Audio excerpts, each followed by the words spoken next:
Hello everyone. Welcome back to 신나게 놀자. 사이언스, 테크놀로지, 이코노미, 스트래티지 등을 고민하면서 노는 곳입니다.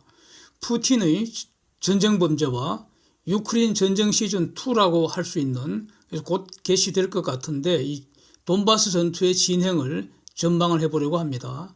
푸틴의 유크레인 침략 전쟁 초기부터 유크레인 대통령 젤렌스키는 러시아 군대와 푸틴의 전쟁 범죄를 주장을 하면서 ICC에 제소를 했고요.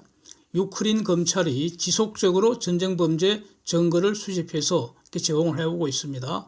이미 ICC 조사관이 유크레인 방문해서 이제 공식적인 조사 절차 진행하고 있고, 미국 정부는 이미 전쟁 범죄를 공식적으로 규정을 했고요. EU하고 영국도 같은 입장인 것으로 알고 있습니다. 그래서 이 광의의 전쟁 범죄에는 종류가 여러 개 있는데, 그중에 일부 협의 전쟁 범죄는 모두 주장하는 상황으로 보입니다. 부차 지역에서 러시아군의 잔악 행위가 계속 발견이 되고, 그러니까 이제 푸틴한테 진짜로 전쟁 범죄 책임을 물어야 한다, 이런 주장이 계속 정폭이 되고 있고요. 심지어 피난민들이 붐비는 그 기차역에다가 러시아가 집속탄을 장착한 탄도미사일 발사했다는 거 아닙니까? 그래서 바로 죽은 사람만 지금 50여 명이 넘는다는 거 아닙니까? 그래서 젤렌스키는 러시아의 이러한 전쟁 범죄를 멈추게 해야 한다, 이렇게 이제 호소하는 입장 아닙니까? 그래서 이분 매우 논리적이고, 그래서 설득력이 굉장히 많은 것 같습니다. 큰 것 같습니다. 젤렌스키 주장은. 가령 유엔 안전보장이사회 상임이사국에서 러시아를 퇴출시켜야 한다, 이런 주장을 하고 있잖아요. 그러면서 안전보장이사회가 보장하는 그 안전이 유크레인에는 없다, 이러고 있잖아요. 러시아 때문이라는 거죠. 그 다음에 국제형사사법재판소에 대해서 ICC 문 닫을 거냐 아니냐, 이렇게 묻고 있습니다. 문 닫을 거 아니라면은 푸틴을 전범으로 처단해야 할 거 아니냐, 이겁니다. 푸틴을 처단 안 하거나 처단 못 한다면은 그럼 ICC 존재 이유가 없다, 이런 논리입니다. 그래서 끔찍한 영상들이 지금 너무 많아서 아마 보시기에 너무 불편할 것 같아서 이건 올리지 않기로 했습니다. 다만 전쟁 중에 이 반려동물들도 엄청난 순환을 당하는 것 같습니다. 그래서 요거 특히 제가 이제 인상 깊었던 사진 석 장을 같이 한번 보겠습니다. 맨 우측 사진은 도네츠크 지역에서 폭격으로 무너진 건물더미 위에 파묻혔던 77세 노인을 이제 구조한 이후에 이 노인의 애완견을 구조하는 순간입니다. 이게 동영상으로 이제 제공이 됐는데, 여기 트윗 동영상인데요. 흙더미 속에 완전히 파묻혀 있더라고요. 그걸 구조원들이 손으로 확 정신없이 파내니까 머리부터 강아지 모습이 나타나서 그게 바로 사진입니다. 나중에 쑥 잡아 빼니까 살아나더라고요. 그래서 할아버지 품에 안겨갖고 막 꼬리 흔들고 얼굴 부비고, 아주 감동적으로 봤고요. 중간에 있는 사진은 폭격 속에 살아남은 강아지가, 이거는 어저께 올라온 트윗 사진입니다. 보십시오. 사람 다리 껴안아버렸죠. 가지 말라고. 같이 있자고. 이런 그런 어떤 제스처 아닌가. 너무 마음이 아프고. 또 좌측은 좀 4월 5일자 사진이죠. 키이브 인근인데 자전거 타면서 반려견하고 산책 도중에 사살된 거죠. 그런데 주인 곁을 떠나지 못하는 개의 모습입니다. 그래서 국제형사재판소 ICC는 전쟁 중의 잔악 행위, 지금 잔악 행위를 네 가지의 종류로, 즉 범죄의 종류를 네 가지로 이렇게 분류를 했습니다. 그러니까 잔악 행위는 포괄적인 개념이고, 그걸 네 종류의 범죄로 하부 이렇게 카테고리를 잡았다는 겁니다. 그래서 제일 심각한 것이 제노사이드고, 그 다음에 전쟁 범죄라는 용어가 나오고, war crime. 그 다음에는 crimes against humanism. 그러니까 인간 자체에 대한 범죄, 인도주의 범죄, 이렇게 제가 이름을 달았고요. 그 다음에는 crime of aggression. 그러니까 불법적으로 이유 없이 침략하면은 침략 전쟁을 일으키는 죄, 침략 전쟁에 대한 죄, 이렇게 네 가지. 그러니까 광의의 전쟁 범죄는 제노사이드, 협의의 전쟁 범죄, 그 다음에 인간에 대한 범죄, 그 다음에 crime of aggression, 침략 전쟁의 죄, 이렇게 네 가지로 디파인을 하고 있습니다. 각각 다르게 디파인을 하고 있습니다. 그래서 요거 혹시 관심 있으시면은 그 아래 그 보고서 다운 받으면 누구나 볼 수 있습니다. 예, 저도 여기서 봤습니다.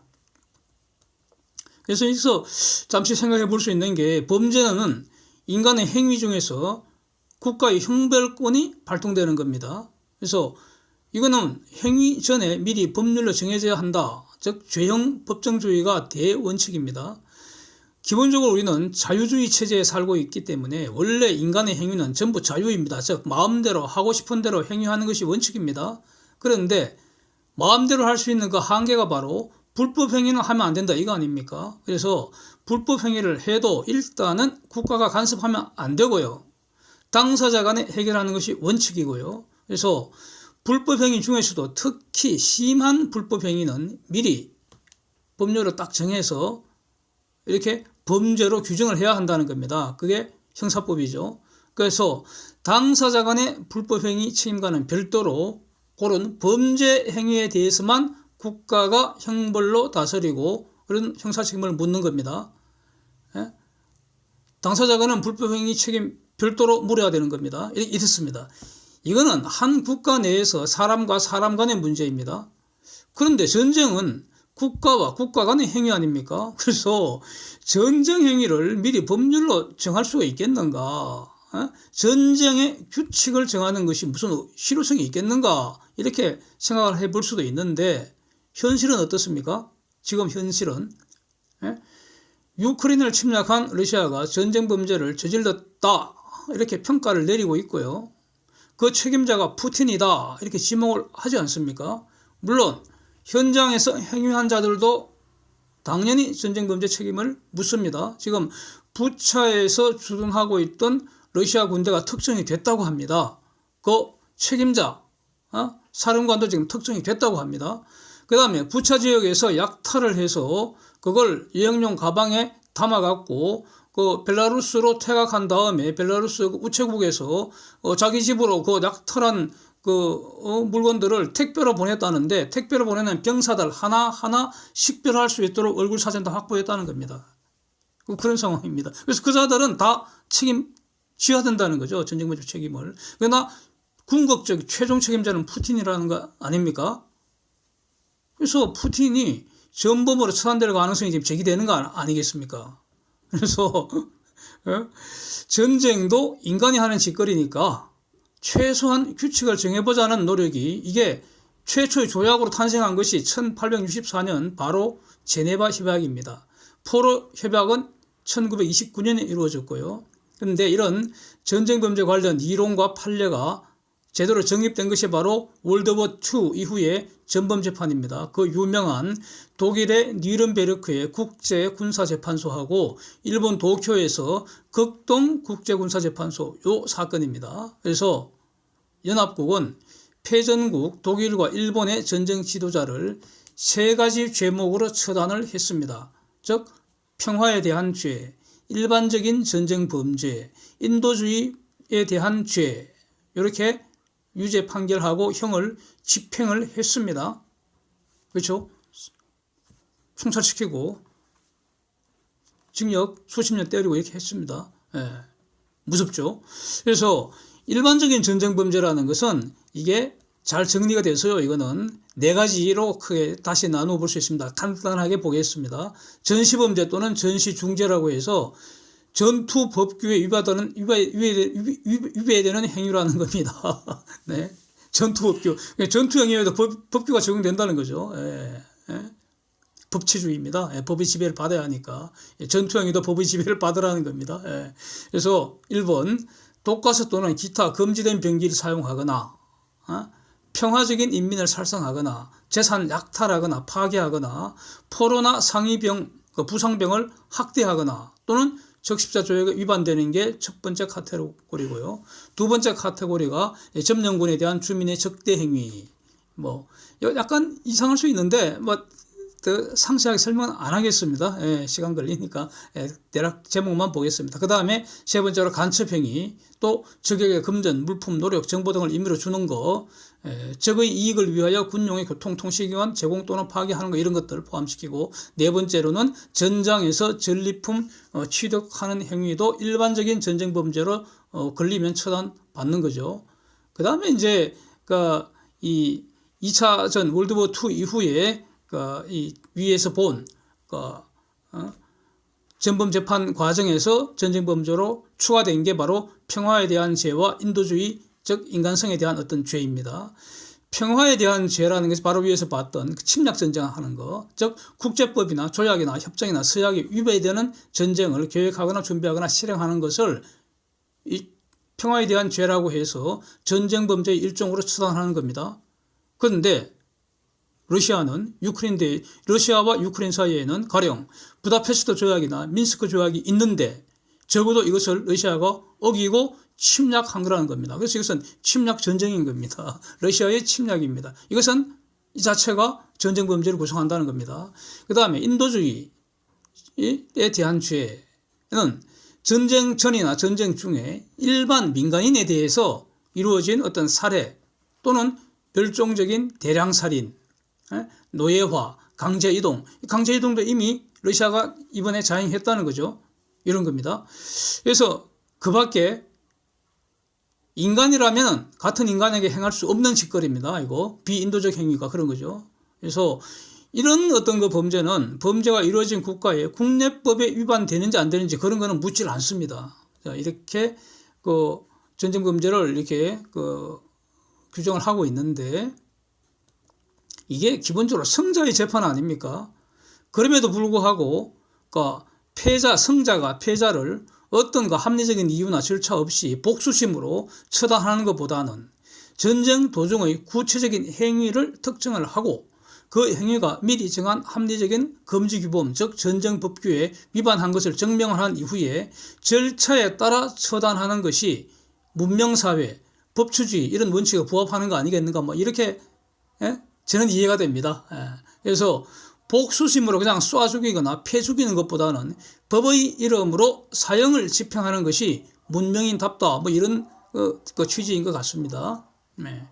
그래서 지금 배경 영상에 쭉 올려드리는 그런 기사들은 제가 자세히 별도로 자세히 말씀은 드리지 않겠는데 내용은 이런 겁니다. 해외 언론이나 트윗 등에서 러시아 전쟁 범죄 등에 대한 것들 다 정리한 것입니다. 그래서 이 증거 수집이 가장 중요하니까 유크레인의 검찰하고 미국, 그 다음에 ICC, 그 다음에 OSCE라는 별도 기구 이런 곳에서 여러 기관에서 각각 독자적으로 증거 수집하고 판단하고 있는 것으로 이렇게 보입니다. 그래서 지금 프랑스 마크롱 같으면은 전쟁 범죄 성립하는 데는 이의가 없고요. 그 전쟁 범죄가 과연 제노사이드를 구성하는지에 대해서는 자기는 프랑스 마크롱 입장은 반대하는 입장이니까. 그래서 유크레인 검찰청에서는 프랑스에다가 대표단을 보내달라. 그래서 우리가 같이 조사하자. 이렇게 해서 같이 조사하는 걸로 이렇게 알고 있습니다. 그래서 지금 좀 전에 나왔지만 매우 주목되는 것이 바이든이 현재 유크레인에서 일어나는 러시아군의 잔악 행위가 제노사이드라는 가장 강력한 전쟁 범죄를 구성한다, 이렇게 선언을 했습니다. 또 미국 정부도 이에 대한 증거를 수집해서 공식적으로 발표하겠다는 입장이고요. 그래서 이것은 전쟁 범죄 중에서도 가장 심각한 형태의 전쟁 범죄가 될 것입니다. Crime of Crimes 이렇게 말하고 있습니다. King of Kings, 왕 중의 왕이라는 그거 같은 말로 Crime of Crimes, 전쟁 범죄 중에서도 가장 심각한 전쟁 범죄. 이 제노사이드는 1948년에 유엔 조약으로 이렇게 규정이 됐는데 고의로 민족이나 인종이나 종교를 아예 말살하려는 그런 행위입니다. 그래서 이거는 Crime of Crimes라고 이제 불리는 가장 강력한 전쟁 범죄이기 때문에 미국도 이거 함부로 제노사이드로 규정을 잘 안 하는데 최근에 지금 미국이 제노사이드라고 규정한 것이 중공의 위구르 탄압, 그 다음에 미얀마의 로힝야 탄압, 이걸 제노사이드라고 비난을 하고 있습니다. 이거 다 둘 다 무슬림이라는 종교가 이제 공통으로 관여되어 있습니다. 그래서 유크레인하고는 또 약간 다릅니다. 그래서 좀 전에도 말씀드린 것처럼 프랑스 마크롱은 그 사진에 있는 것처럼 유크레인에서 러시아의 잔혹 행위를 다른 그 제노사이드로 평가하는 것에 반대한다는 겁니다. 전쟁 범죄가 성립하는 것에는 이견이 없는 것으로 알고 있고요. 전쟁 범죄 중에서도 가장 강력한 그 제노사이드 성립하는지 여부에 대해서 아직 마크롱은 증거가 부족하다고 이렇게 보는 것 같습니다. 그래서 유크레인 검찰 그 당국에서 프랑스 대표단을 파견해 달라 해서 지금 와서 같이 조사하고 있다, 이런 내용입니다. 그래서 결국 전범 재판을 통하여 정의를 실현하기 위해서는 유크레인 전쟁에서 유크레인이 승리를 해야 합니다. 그 다음에 푸틴이 죽지 않고 산채로 체포가 돼야 하는데, 그래서 과연 유크레인이 러시아를 상대로 이 전쟁에서 궁극적으로 최후 승리를 할 수 있을지 한번 보겠습니다. 2020년 유크레인의 방위비 예산이 60억 불 정도라고 합니다. 한국 돈으로 한 7조 2천억 가량 되죠. 그러면 21년 한국의 국방 예산은 52조 원입니다. 그러니까 한 7.5배, 한국의 국방 예산은 유크레인의 한 7배 반 정도 대략 이 정도 되는 것 같습니다. 언뜻 산수를 해보니까. 참고로 한국의 성인지 예산이 35조 원이라고 하는데 도대체 저게 뭐 하는지 좀 모르겠어요. 성인지 예산이 뭔지 뭔지를 모르겠어요. 성인지 예산이라는 항목에 저렇게 어마어마한 돈이 배정이 돼야 하는지, 도대체 저 많은 돈이 즉 유크레인 국방비 5배 아닙니까? 그 돈 어디다 다 탕진했는지 정말 한심한 것 같고요. 매우 궁금합니다.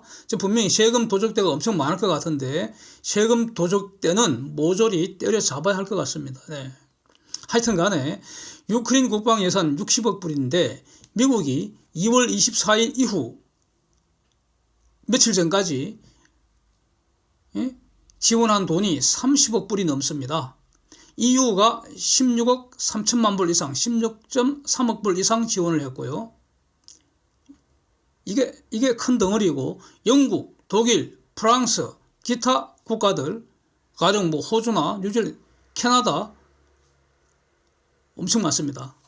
다 이외에 그 다음에 그 유크레인 인근의 이웃 국가들도 엄청 많죠. 이렇게 지원을 하고 있습니다. 이건 돈이고요. 현금으로 지불을 물론 무기도 그 현금으로 평가해서 이제 나온 것이고, 이와 별도로 미국이나 영국이나 유크레인에다가 무기 사용법을 비롯해서 이 군대를 훈련시켜주고 있습니다. 이거는 저기에 포함 안 된 겁니다. 그 다음에 핵심 정보를 제공하고 있습니다. 정찰 자산으로 감시 정찰에서 얻게 된 모든 정보를 제공을 해주고 있습니다. 이 정보의 가치는 돈으로 환산하기 힘들잖아요. 사진에서 보는 것처럼 지금 최근에 흑해 함대의 기함, 그러니까 플래그십이라고 하잖아요. 기함. 이걸 유크레인이 침몰시켰다고 해서 이제 엄청난 그 어마어마한 화제인데, 이거 대형 토픽감인데, 이것이 가능하려면은 러시아 그 기함의 모스크바호에 정확한 좌표 정보가 필요하지 않겠습니까? 좌표 정보만 정확하게 미사일에 입력을 해서 발사해버리면은 그 미사일을 요격하지 않는 한 배는 침몰된다고 봐야 하지 않겠습니까? 문제는 그 좌표 정보는 미국이 드론으로 파악해서 유크레인에게 전송해 줬다는 겁니다. 이런 거는 미국이 지원한 저 30억 불에 포함되지 않는 내용들입니다. 미국 등이 무기를 제공한다고 할 때 그냥 미국이 알아서 주는 게 아니고요. 제가 쭉 그 모든 자료를 보면서 정리한 게 이렇습니다. 이렇게 지원을 하는 것 같습니다. 유크레인이 자기들이 필요한 무기 목록을 제시를 하고요. 이것을 기초로 미국하고 유크레인이 긴밀하게 협의를 한다는 겁니다. 미국은 서방의 대표입니다. 그래서 EU도 마찬가지고요. 이렇게 영국도 마찬가지고 이렇게 협의를 하는데, 협의 내용이 뭔가 이겁니다. 현재 러시아가 사용하는 무기 리스트는 이런 것들이다. 미국이 다 파악하고 있겠죠. 물론 유크레인도 파악하고 있고, 이걸 서로 협의한다는 겁니다. 미국이 모르는 거 유크레인이 알 수도 있고요. 왜냐하면 구소련 연방 속해 있었으니까. 그래서 물론 유크레인이 아는 것보다는 미국이 아는 게 훨씬 많겠죠. 그걸 딱 놓고 러시아가 사용하는 무기리스트는 이런 것들이고 적군은 이런 무기를 가지고 앞으로 이런 전술 전략을 쓸 것 같다. 이 경우 우리의 무기체계, 가장 좋은 무기체계는 이런 거다. 이렇게 추천해 주는 거죠. 그래서 만약 미국이 추천하는 무기로가 유크레인 사용법을 모른다면 그냥 훈련시켜 준다는 겁니다. 이렇게 진행되는 것으로 보입니다. 그래서 최종적으로 유크레인이 이거 지원해 주시오 하면은 미국이 그거 딱 지원해 준다. 이렇게 진행되는 것으로 보입니다. 유크레인은 지피지기라고 할 수 있습니다. 그래서 러시아는 유크레인을 절대 이길 수 없다고 봅니다. 사진을 보면요. 유크레인의 여성 저격수입니다. 스나이퍼죠. 유크레인의 여성 스나이퍼는 2차 대전 당시부터 매우 저명합니다. 저도 영화 몇 개 본 기억이 있습니다. 2014년 이래 벌써 9년째 전쟁 중이라고 저 여성 맞겠죠? 스나이퍼가 말을 하고 있습니다. 즉 유크레인은 2014년 푸틴의 크림반도 강제병합 이후 현재까지 전쟁 중이라는 사실입니다. 다만 2월 24일 이전까지는 돈바스 지역을 중심으로 형식적으로는 유크레인과 칠러 분리주의 세력과 내전이었지만은 실질은 미국 등의 지원을 받는 유크레인과 러시아 지원을 받는 돈바스 지역 반군들과의 전쟁이 계속해 오다가 이번에 2월 24일 날 푸틴이 전면적으로 침략하면서 공식적으로 이제 세계대 러시아 전쟁이 되어버린 겁니다. 푸틴은 유크레인과 돈바스 지역에서 전투를 하는 것과 동시에 세계를 상대로 경제 전쟁까지 해야 하는 상황입니다. 푸틴이 이길 수 있겠습니까? 젤렌스키는 러시아를 테러 지원국으로 지정하라 이렇게 지금 요구를 하고 있습니다. 테러 지원국, 지금 북한, 이란, 시리아, 쿠바 이렇게 4개국이 테러 지원국이라고 하는데 이렇게 되면은 대러시아 수출은 더욱 제재가 되고요. 문제는 세컨더리 보이콧 적용이 확장돼 버립니다. 그래서 이거 앞으로 어떻게 진전이 될지 이제 매우 주목해 봐야 하는 그런 상황인 것 같고, 지금 유크레인 어떤 정신 상태는 어떤가? 전 국민이 하나로 뭉쳐서 각자 영역에서 매우 영리하게 지금 항쟁을 하고 있는 것으로 보입니다. 유크레인 정부가 자신들의 논리를 트윗으로 계속 이제 전 세계에 대해서 자기들의 논리를 펴고 있는데 이런 겁니다. 우리한테 이제 시즌2입니다. 돈바스 전투를 앞두고 이 돈바스 전투는 지금까지 전쟁과는 전투 양상이 확 달라진다고 이제 보지 않습니까? 그래서 필요한 것은 중화기가 필요하다는 겁니다. 중화기를 우리에게 지원해 달라. 그러면 지금 우리가 러시아를 스톱시키겠다, 막겠다는 겁니다. 그러면 여러분 친구들은 러시아와 싸울 필요 없다. 즉 무기를 주면은 중화기입니다. 중화기 무기를 주면은 우리가 우리의 피를 흘려서 대신 싸워서 이길 것이기 때문에 친구들이 피를 흘리면 러시아와 싸울 필요 없다. 뭐 이런 논리입니다. 그래서 지금 중화기를 필요하니까 지원해 달라 이런 내용입니다. 자유를 지키기 위해서는 독재보다도 더 잘 무장되어야 한다. 그래서 자유를 지키기 위해서 지금 유크레인을 무장시켜 달라 이런 논리입니다. 네, 설득력이 있습니다. 다른 트윗 보면요, 제가 지금 트윗 사진은 다른 곳에 있어서 준비를 못했는데 미스 유크레인이라고 합니다. 미스 코리아가 아니고요, 미스 유크레인입니다. 아주 미녀입니다. 잘생겼더라고요. 전투복 차림으로 자동 소총으로 무장하고 지금 전투 참가하고 있다는 겁니다. 그런데 유크레인이 18세 이상 60세 남성은 동원령이 내려져 있습니다. 피하면은 안 됩니다. 싸워야 합니다. 싸울 의무가 있습니다. 그런데 노약자하고 여성들, 아이들은 피난 가라는 거 아닙니까? 그래서 이 미스 유크레인은 피난 갈 수 있습니다. 그러나 자원 입대해서 싸우고 있다는 겁니다. 그래서 그런 걸 이제 자기가 SNS로 이제 이렇게 참상을 알리고 있습니다. 이제 SNS 질문 중에 러시아 성폭행이 두렵지 않느냐 이런 질문도 있었던 모양인데, 거기에 답을 오면 죽이겠다는 겁니다. 오면 죽이겠다고, 가까이 오면 죽인다고 수류탄을 품고 다닌다는 겁니다. 이 정도인 것 같습니다. 이런 어떤 내용들은 굉장히 많습니다. 뭐 굉장히 많습니다. 그래서 근데 러시아 군대는 어떤가? 얼마 전에 다시 한번 말씀드리면 얼마 전에 폐진한 러시아 군인들이 벨라루스로 후퇴를 했는데 그 우체국에서 유크레인에서 약탈한 물건들을 여행용 가방에 패킹을 해갖고 집으로 택배 붙이는 장면이 그게 고스란히 찍혔다는 겁니다. 그걸 CCTV 찍힌 거를 유크레인 당국이 확보했다는 거죠. 병사들 얼굴 하나하나가 특정이 된다는 겁니다.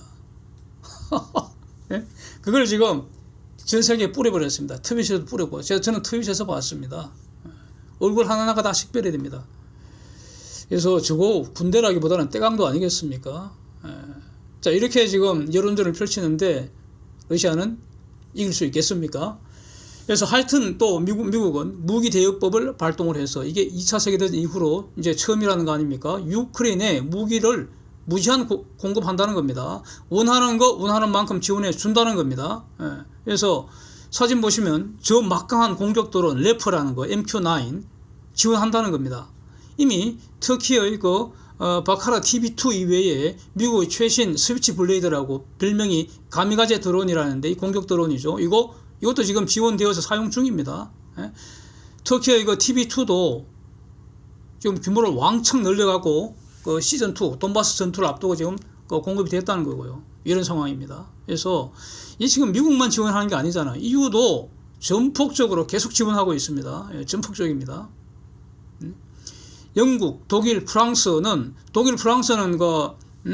EU에 포함되어 있지만 별도로 또 지원을 하는 것 같습니다. EU의 지원과 별도로. 왜 부자니까. 그래서 그다음 유크레인 이웃 동유럽 국가들 전부 지원하고 있습니다. 그래서 러시아는 절대로 이길 수 없는 전쟁을 시작한 것으로 저는 이렇게 정리를 하고 있습니다. 지금 시즌 1은 러시아가 완전히 박살이 나지 않았습니까? 3월 17일자 기준 전황표 보면은 이게 매일 유크레인 국방부가 발표를 하고 있는데 3월 17일 기준으로 전사자 2만 300명이고요. 전사자가 2만 300명이면은 전상자, 부상자죠. 전상병은 대략 한 6만 명까지 잡을 수 있습니다. 3배, 적어도 2배, 많으면 3배까지가 그냥 셈법입니다. 셈법. 그러면은 전투 불능 상태가 8만 명 아닙니까? 이미. 이런 겁니다. 보시면 쭉 나와 있습니다. 탱크가 무려 773대, 공격 헬기 146대, 전투기 포함한 군용기 165대, 장갑차 등 2002대. 와. 대패입니다. 대패. 시즌 1은 대패했습니다. 여기서 이제 보급의 문제를 한번 보겠습니다. 전투와 전쟁의 본질적 차이가 뭐겠습니까? 그게 바로 보급 문제입니다. 보급. 전쟁은 전투의 연속이잖아요. 그래서 하나의 전투가 끝나고 다음 전투를 가능하게 하는 것이 바로 보급입니다. 전투 한번 끝났는데 보급 없으면 그 다음 전투 할 수가 없습니다. 총을 다 쏘아버리고, 그죠? 그래서 유크레인의 보급은 누가 합니까? 지금 미국하고 EU하고 영국 이렇게 쭉 전 세계가 다 하고 있습니다. 심지어 중공까지도 담요를 보냈다고 지금 유크레인에서는 막 화를 내고 있지만 담요도 분명한 것은 필요합니다. 그것도 필요하긴 필요합니다. 그래서 심지어 중공까지도 인도주의라는 이름하에 지원을 하고 있습니다. 그래서 러시아 외에 벨라루스 이런 거 빼고 시리아 이런 거 빼고 하여튼 세상 국가들은 다 유크레인에 보급을 해주고 있습니다. 러시아는 시즌 1부터 지속적으로 보급 부족으로 시달리고 있다는 겁니다. 아직도 보급 문제가 해결되지 않은 것을 보여주고 있습니다. 러시아가 이길 수 있겠습니까? 자, 지금 유크레인의 동부 지역인 돈바스 지역에 러시아 군대 이제 다시 총 집결하고 있다고 하죠. 그래서 재보충을 하고 있다고 합니다. 그러나 여전히 보급 문제는 해결되지 않은 것으로 보이고요. 이에 맞서서 유크레인 군대도 돈바스 지역에 이제 중무장해서 유크레인 군대도 집결을 하고 있습니다. 수도 키이브 방위했던 정예부대도 지금 집결하고 있다고 합니다. 그래서 이게 바로 바야흐로 유크레인 전쟁 시즌2 곧 개봉 박도하는 것 같습니다. 이곳은 지형적으로 전형적인 광활한 평야라고 하죠. 지금은 봄이니까 진흙탕이 제대로 형성된다는 거 아닙니까? 이는 자연환경이 유크레인에게 유리한 편인 유리하게 좀 형성되고 있다 이렇게 보는 것이 맞습니다. 이 여러 번 지금 말씀드렸습니다.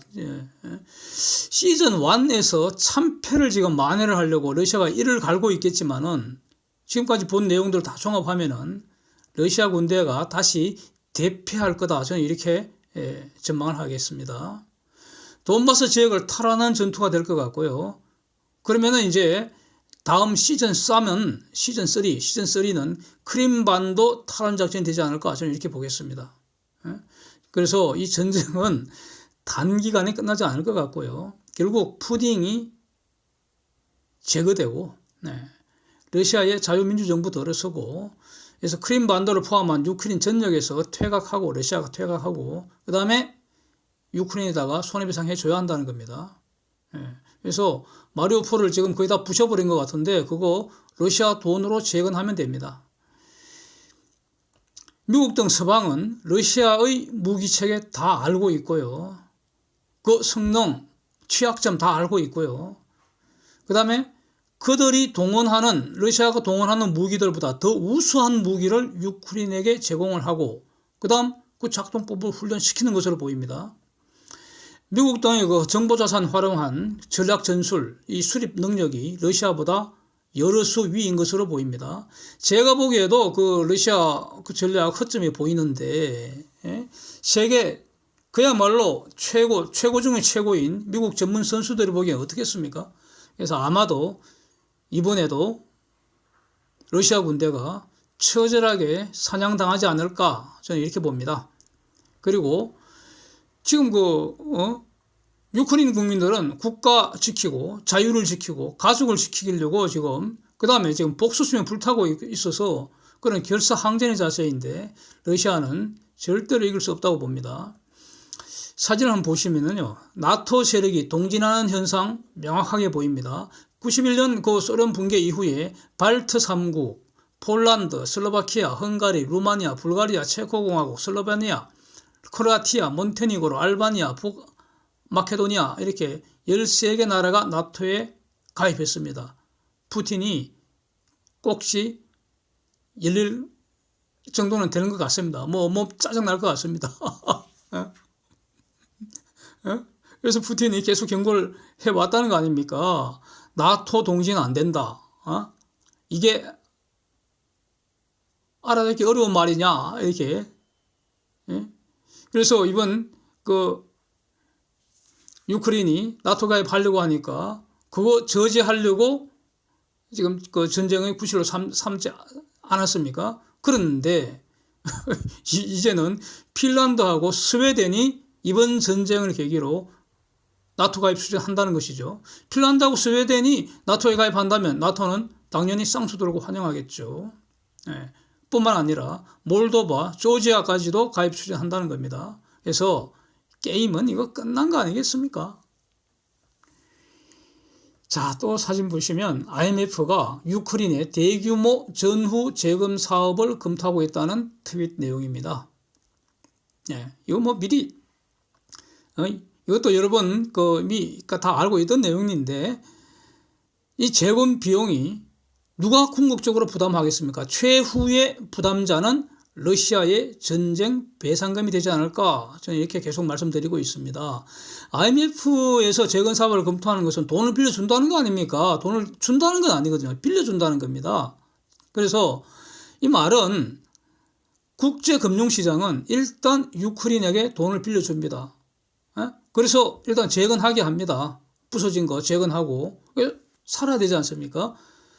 그렇다면 빌려준 돈의 상환 담보는 뭐겠느냐? 제가 보기에는 이렇습니다. 제 의견은 러시아의 압류자산, 그 다음에 러시아의 천연자원, 가령 석유나 천연가스 이런 거죠. 그 다음에 러시아가 보관해 놓은 황금 이런 게 되지 않겠습니까? 그래서 러시아는 유크레인에 대한 불법행위, 손해배상을 다 해주지 않고는 절대 정상국가로 세상과 교류할 수 없을 거다. 저는 이렇게 전망을 하겠습니다.